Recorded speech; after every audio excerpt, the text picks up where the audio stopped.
Hello everyone, आई Exambee में आपका स्वागत है। क्या चीज आपको आरबीआई ग्रेड बी जॉब में नहीं मिलती है? आपको official car with A sofa, official driver तो नहीं मिलती है। आरबीआई के सारे ऑफिसेस काफी बड़े हैं, ये लखनऊ ऑफिस की बिल्डिंग है और उनमें आपको सफिशिएंट स्पेस, पार्किंग स्पेस मिलेगा जहां आप अपनी कार खड़ी कर सकते हैं। कार तो आपके पास होगी, लेकिन ये फील्ड जॉब नहीं है तो आपके पास ऑफिशियल कार नहीं होगी। आपको सॉफ्ट लोन देता है बैंक 2 साल के प्रोबेशन के बाद और आप कार खरीद सकते हैं। आपको ऑफिस में कार पार्किंग भी मिल जाएगी and I don't think you will mind driving A brand new car.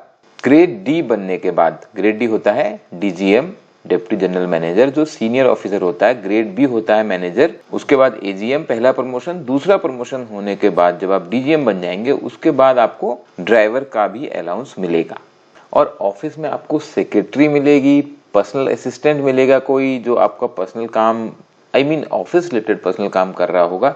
वो एक्सपेक्टेशन भी मत रखिए। सच बात तो यह है कि आपको इस जॉब में असिस्टेंट चाहिए ही नहीं। और आज के टाइम में जब टेक्नोलॉजी की बात है, हम सबके पास पर्सनल असिस्टेंट हैं। Do you really need an assistant in office? और कितनी प्राइवेसी खत्म करेंगे। और हाँ, आपको एक बड़ा सा शानदार केबिन मिलेगा। जी नहीं, ग्रेड बी लेवल पे आपको नीट एंड क्लीन आरबीआई के बहुत बढ़िया ऑफिसेज हैं, बहुत अच्छा आपको वर्क प्लेस मिलेगा। और आज के टाइम में तो बड़े बड़े सीईओज देख सकते हैं आप इस पिक्चर में। विजय शेखर शर्मा जो $10 बिलियन की कंपनी के सीईओ हैं, वो भी अपना वर्क स्टेशन से काम कर रहे हैं।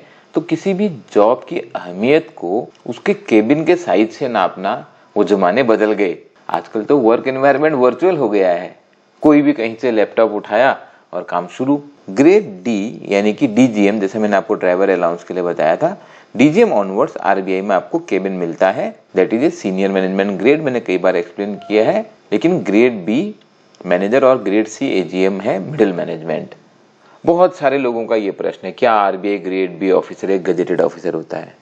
क्या ये ग्रीन इंक में साइन कर सकता है? मैंने ढूंढा गूगल करके, कौन ग्रीन इंक में साइन कर सकता है। बहुत सारे आंसर्स आए। कुछ लोगों ने लिखा गजेटेड ऑफिसर, कुछ लोगों ने लिखा हर गवर्नमेंट का अपना अपना क्राइटेरिया है। ये डिफरेंशिएट करने के लिए है कि सीनियर ऑफिसर्स जो है ग्रीन इंक से लिखें और कैबिनेट डिसीजंस रेड इंक में होते हैं। मुझे ये आंसर सबसे बढ़िया लगा।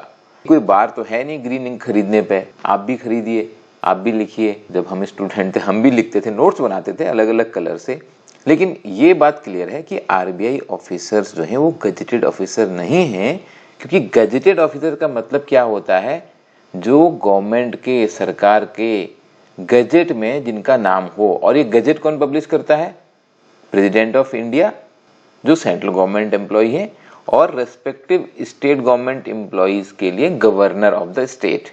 आरबीआई तो अपने आप में ऑटोनोमस इंस्टीट्यूशन है, न तो वो प्रेसिडेंट ऑफ इंडिया के गजेट में उनका नाम आएगा, न स्टेट गवर्नमेंट में, तो वो गजेटेड ऑफिसर नहीं कहलाते हैं।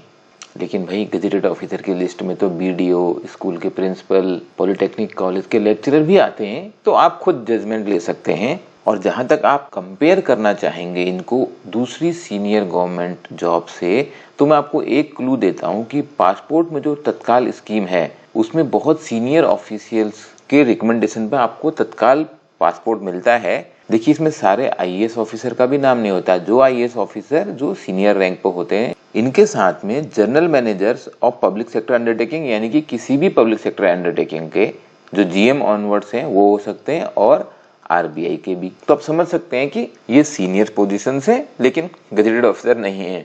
अब बहुत सारे स्टूडेंट आरबीआई जाना चाहते हैं क्योंकि उन्हें लगता है आरबीआई उनकी फॉरेन स्टडीज स्पॉन्सर कर देगा। अगर आपको फॉरेन ही पढ़ना है तो आप सीधे स्कॉलरशिप अप्लाई कीजिए। आप ये सोचिए, आरबीआई आपको क्यों हायर कर रहा है? आरबीआई में जॉब करने के लिए, आरबीआई चलाने के लिए, या आपको विदेश पढ़ने के लिए? क्योंकि अनरियलिस्टिक एक्सपेक्टेशंस रखने से बाद में दिल बहुत टूटता है। हाँ, लेकिन आरबीआई में ऐसे प्रोग्राम हैं। सबसे इंपॉर्टेंट है गोल्डन जुबली स्कॉलरशिप, जिसमें आप फॉरेन पढ़ने के लिए जा सकते हैं। आपको $50,000 की स्कॉलरशिप देता है आरबीआई, और 8 ऑफिसर्स को हर साल देता है। मैक्सिमम 8, मतलब कई बार 8 होते ही नहीं है वहाँ पे, और एक कमेटी इसका सिलेक्शन करती है। लेकिन आपको ये विदेश से पढ़ के आने के बाद I think minimum 5 years RBI में काम करना पड़ता है। आप समझ रहे हैं ना, आप विदेश पढ़ने गए, आरबीआई ने आपके पीछे पैसा खर्चा किया, फिर आपने जॉब छोड़ दी। कोई भी इंस्टीट्यूशन क्यों करेगा वो? लेकिन अगर आपका एम है आरबीआई में उस नॉलेज को इस्तेमाल करना, तो आपको ऐसी बहुत सारी अपॉर्चुनिटीज मिलती रहेंगी। अगला पॉइंट है एक बार मैंने ग्रेड भी निकाल लिया, अब मेरा लाइफ सेट है, टाइम बाउंड प्रमोशन होता रहेगा। मैं तो 22 साल की एज में ग्रेड भी निकाल लेता हूँ और डिप्टी गवर्नर तो बन जाऊंगा। भाई कंट्रोल। प्रमोशंस आरबीआई में होते हैं based on seniority and performance. दोनों चीजें आपकी काम आती हैं और ये पॉलिसी समय के हिसाब से बदलती रहती है। जैसे आजकल पॉलिसी चल रही है B2C 7 साल में हो जा रहा है, लेकिन जब मैं था तो मेरा तो 4.5 ईयर्स में ग्रेड C हो गया था। और उस टाइम पे C2D कोई रिटर्न एग्जाम नहीं होता था। आजकल आरबीआई ने C2D एक रिटर्न एग्जाम भी रख दिया है। तो देखिए ये चेंज होता रहेगा, लेकिन आपकी परफॉर्मेंस बहुत ज्यादा मैटर करती है किसी भी इंस्टीट्यूशन में अगर आपको टॉप लेवल पर जाना है तो। और हाँ, आरबीआई में मैं जा रहा हूं तो मैं तो वहां जाके मॉनेटरी पॉलिसी बनाऊंगा। आपको पब्लिक में आरबीआई मीडिया जिस पे बात करता है दैट इज मॉनेटरी पॉलिसी, और आपको गवर्नर जो है अनाउंस करते हुए सुनाई देंगे मीडिया में monetary policy interest rate movement से कैसे हम इकोनॉमी की ग्रोथ को अफेक्ट कर सकते हैं। लेकिन अगर आप आरबीआई की वेबसाइट पर जाएंगे तो आपको और भी पता लगेगा कि मॉनेटरी अथॉरिटी के अलावा आरबीआई फाइनेंशियल सिस्टम का रेगुलेटर है और सुपरवाइजर है, फॉरेन एक्सचेंज मैनेज करता है, देश में करेंसी इशू करता है, कॉइन्स और नोट्स का सर्कुलेशन, आरबीआई का डेवलपमेंटल रोल भी है। उसके अलावा पेमेंट एंड सेटलमेंट सिस्टम का रेगुलेटर, जितने भी पेमेंट ऐप हैं चाहे वो गूगल पे या पेटीएम, और आरबीआई गवर्नमेंट का बैंक है, बैंकर्स का बैंक है। तो मॉनेटरी अथॉरिटी एक फंक्शन है, एक इंपॉर्टेंट फंक्शन है, लेकिन एमपीडी मॉनेटरी पॉलिसी डिपार्टमेंट एक डिपार्टमेंट है आरबीआई का। आप जब आरबीआई में जाएंगे तो आप इन बाकी सारे फंक्शंस में भी काम कर रहे होंगे।